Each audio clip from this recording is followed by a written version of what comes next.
Morning students, in our last video we have seen blood circulatory system. In that we have seen the structure and functions of heart. So now let us begin with our next topic, that is blood circulation through heart. As we all know, children, process of pumping the blood towards various parts of the body and bringing it back again towards the heart is called as blood circulation. So as to maintain the continuity in circulation, heart alternately contracts and relaxes. And this contraction and relaxation of the heart is called as a heartbeat. Let us have a short video on how the pumping of the heart takes place. See this. The heart is divided into 4 separate chambers. The blue or the low oxygen blood returns from the body and is pumped out to the lungs to receive oxygen. Red or oxygen rich blood or oxygenated blood again. So red or oxygen rich blood returns from the lungs and is pumped out to the body. Now let us study the next topic, that is the blood. Children, blood is red colored fluid material and it is a fluid connective tissue. The oxygenated blood is deep red in color, salty in taste, and the pH is about 7.4. Blood is composed of mainly 2 components. Now talking about blood, blood is essential to life. Blood circulates throughout our body and delivers essential substances like oxygen and nutrients to the body's cells. It also transports metabolic waste products away from those same cells. That is, the waste is also carried from the cells. There is no substitute for blood. It cannot be made or manufactured. Generous blood donors are the only source of blood for patients in need of a blood transfusion. So, blood cannot be manufactured in any factory or any laboratory. The person who generously wills to donate the blood is the only source for blood to the patients who are in need.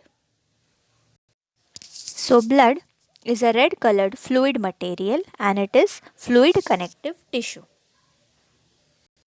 The components of blood are, there are 4 basic components that comprises human blood.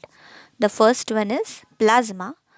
Plasma is a pale yellow, clear and slightly alkaline fluid. It contains about 90 to 92% of water, 6 to 8% of protein and 1 to 2% of inorganic salts. Then the second component is RBC, that is red blood cells, which carry oxygen to the tissues. The third component is white blood corpuscles, that is WBC, which fights infections. And the next component is platelets.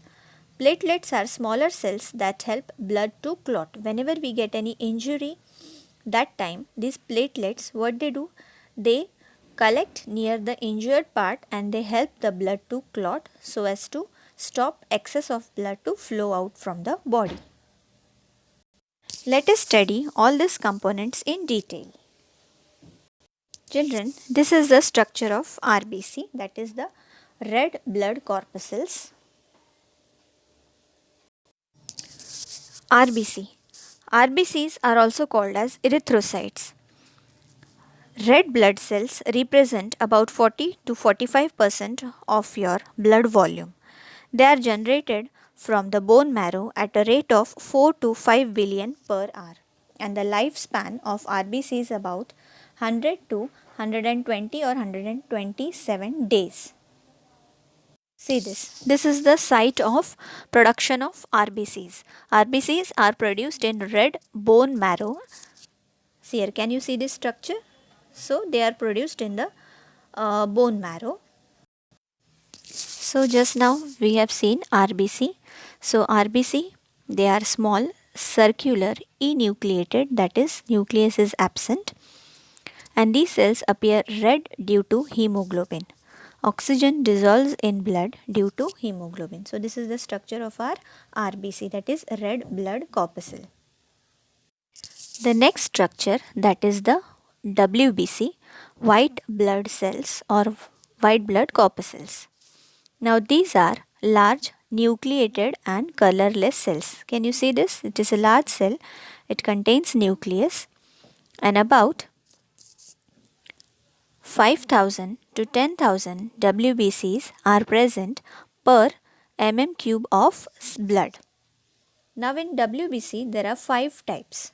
5 types of WBCs are present: basophil, eosinophil, neutrophils, monocytes and lymphocytes. That we'll study further in the next class.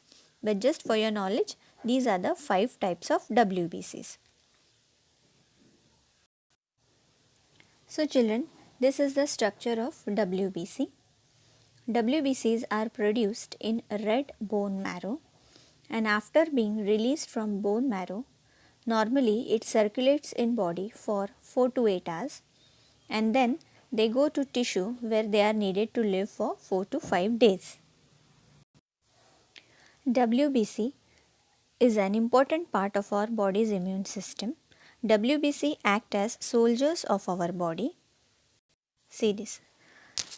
WBC act as soldiers in our body. At the site of infection, the bacteria is recognized by the WBC and is ingested by neutrophil, which is a type of a WBC. Wherever there is an infection, the bacteria is being engulfed by the WBC.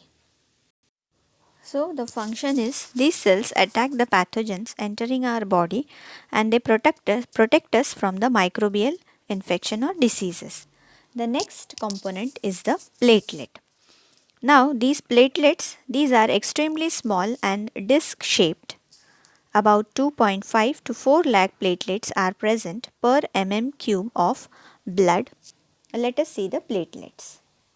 See children, this is the structure of a platelet and here is the injury. So these are the platelets and they help in the blood clotting process. They accumulate near the injury and they help in the clotting process. See here. And in this way the blood clots and the blood flow stops.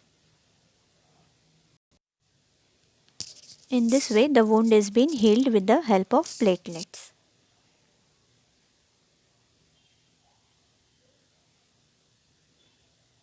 Whenever we get any injury, we fell down or any cut takes place, that time what happens? After the platelets, they accumulate at that place and they clot the blood, and in this way the blood is excess of blood is not flown out of the body. So today we have seen the components of blood, that is plasma, then RBC, red blood cells, WBC, white blood cells and the platelets. So children, today we have seen our RBC, which carry oxygen and nutrients, our platelets which stop bleeding and help to heal our wound, our WBC or white cells protect us against infection, and the yellow colored plasma liquid in which all these components are suspended. So in this video we have studied about blood and the components of the blood. Just go through these components. Hope you have understood this video. Thank you.